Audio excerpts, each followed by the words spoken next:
Cette visite des installations réhabilitées de la centrale électrique de Djeno par la société turque AXA Énergie Congo est pour le Premier ministre chef du gouvernement, Anatole Koliné-Makosso, une façon de faire le Saint-Thomas pour se faire une idée nette si tout est fin prêt pour que le président de la République vienne lancer officiellement les activités de cette centrale électrique au gaz naturel qui va ajouter 50 MW aux méga existants propres à améliorer les conditions de vie des populations soumises au délestage électrique récurrent. Au sortir de la visite, Émile Osso, ministre de l'énergie et de l'hydraulique, a dit: le courant électrique à bon prix et en quantité et en qualité suffisante.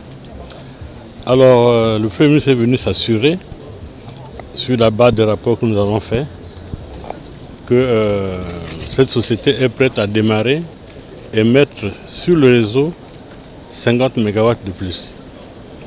Ce qui est une bonne nouvelle pour nous.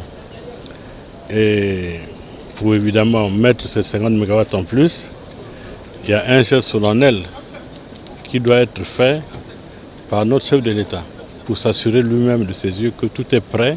Les Congolais reçoivent de la main du président ces 50 MW de plus.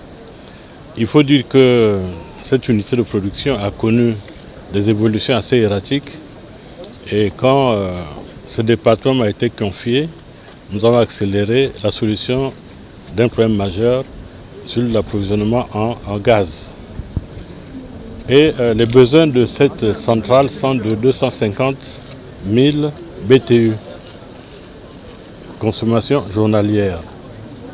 Et en attendant que le fournisseur retenu par le gouvernement pour approvisionner cette centrale, le groupe chinois que vous avez vu dans la salle, soit opérationnel, nous avons retenu que ce soit Eni Congo et Total qui approvisionnent ces 250 BTU, soit 225 000 pour Eni au départ et 25 000 pour Total.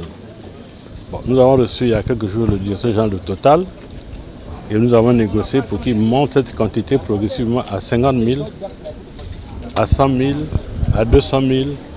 Parce que vous avez vu, il y a beaucoup de gaz qui est torché par Total et Total a la volonté justement de ne plus torcher et ça lui reviendra moins cher de mettre ce gaz à la disposition des centrales à gaz qui vont donc lui payer le juste prix et amortir ses coûts. Alors voilà donc le but de la visite. Espérons qu'avec ces nouvelles installations de la centrale électrique au gaz naturel de Djeno, qui a subi une extension des mégawatts, la ville capitale économique, ville centenaire, Pointe-Noire, jouira d'une électricité de qualité, mais aussi et surtout stable.